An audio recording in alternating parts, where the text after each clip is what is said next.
DPD yakin akan lebih memperkuat pilihan yang sudah dilakukan oleh DPD ini. Terima kasih. Saya kira demokrasi ini apakah kita harus membiarkan seperti PAN? Karena itu saya melihat di luar 3 pilihan ini tadi, saya khawatir kita masuk di dalam ketidakwarasan kolektif.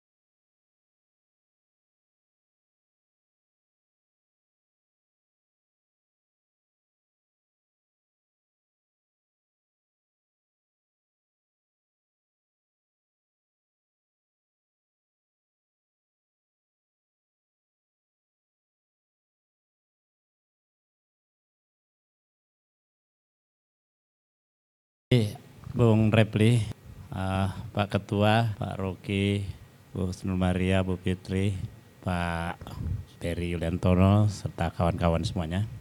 Ini memang sangat kita harapkan dari forum ini akan muncul penguatan terhadap langkah yang sudah dilakukan oleh DPD. Meskipun sekarang ini secara kelembagaan kita belum maju ke MK, tetapi secara perorangan. Seperti yang disampaikan Bung Repli tadi bahwa 2 gelombang dari DPD ini sudah maju ke MK dan akan beberapa gelombang berikutnya akan maju lagi.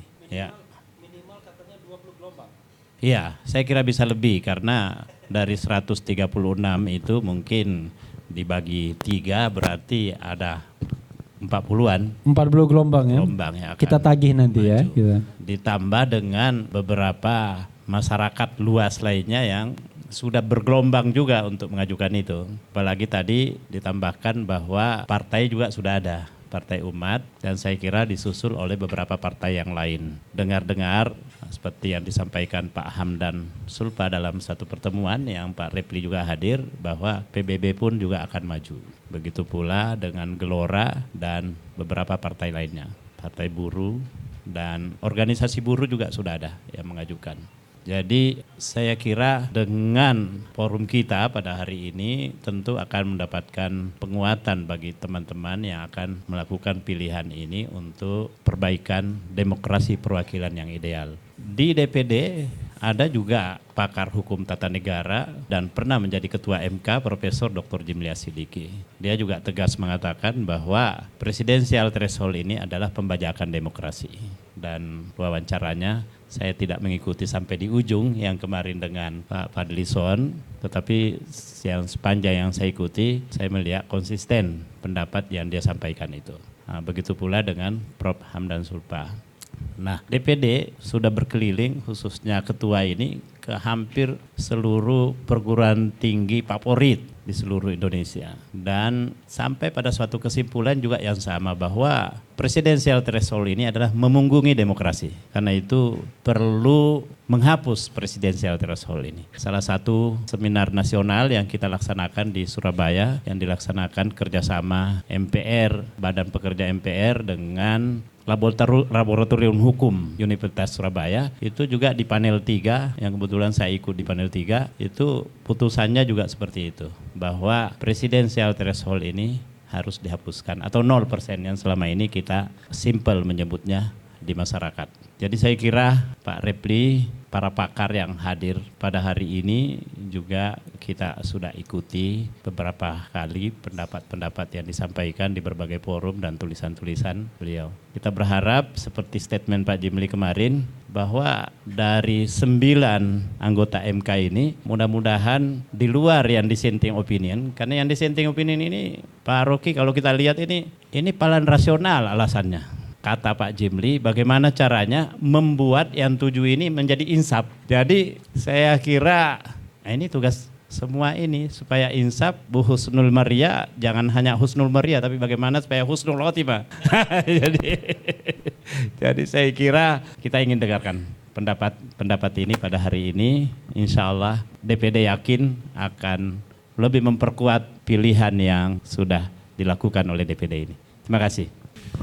Baik, terima kasih Bang Rocky. Jadi setelah mengikuti dialog pemikiran yang luar biasa ini, akhirnya dengan bukti empiris yang disampaikan tadi, saya kira tidak terbantahkan lagi bahwa presidensial threshold ini harus 0%. Untuk itu positioning kita hanya pada 3 pilihan saja. Yang pertama menjadi pemohon, melakukan permohonan uji materi ke MK. Yang kedua menjadi lawyer. Dan yang ketiga menjadi saksi ahli. Saya kira dari ketiga hal ini mari kita memposisikan diri kita masing-masing. Saya sudah mengambil bahagian untuk itu sebagai pemohon, saya sudah melakukan dan akan disusul oleh teman-teman yang lain. Dan saya yakin dengan dialog kita hari ini sebagai sebuah amunisi bagi DPD untuk merasa lebih kuat dalam posisi mengajukan permohonan ini. Karena pilihan lain yang kita coba untuk membahas, mendorong supaya terjadi pembahasan di DPR itu sudah kelihatannya peluang itu sudah ditutup. Pemerintah dan DPR sudah sepakat bahwa tidak momennya lagi untuk membicarakan itu. Meskipun banyak teman-teman yang di partai yang juga tetap menginginkan itu, tetapi dia berada pada posisi suara minoritas. Misalnya Demokrat dengan PKS. Karena 7 partai lainnya ini sudah berada dalam oposisi, dalam koalisi pemerintah. Sehingga 7 partai ini juga ya dia bebas menentukan nanti dalam Pilpres berapa kandidat yang mau diajukan, apakah cuma 1 yang mau disepakati atau 2, tetapi 2 itu pun kemungkinannya dua-duanya adalah boneka. 1 boneka yang dipersiapkan untuk menang dan 1 boneka yang dipersiapkan untuk kalah. Tapi yang kalah tidak perlu khawatir, bisa jadi menteri atau apapun nantinya.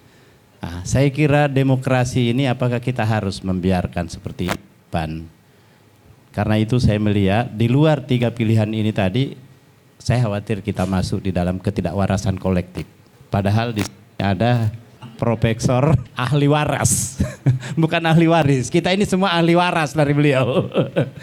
Jadi saya kira kita menerima tawaran kewarasan yang selalu ditawarkan oleh Bung Rocky. Karena itu DPD akan terus berjuang untuk kehidupan demokrasi yang lebih baik, yakni melalui PT 0% untuk Indonesia yang lebih baik. Terima kasih.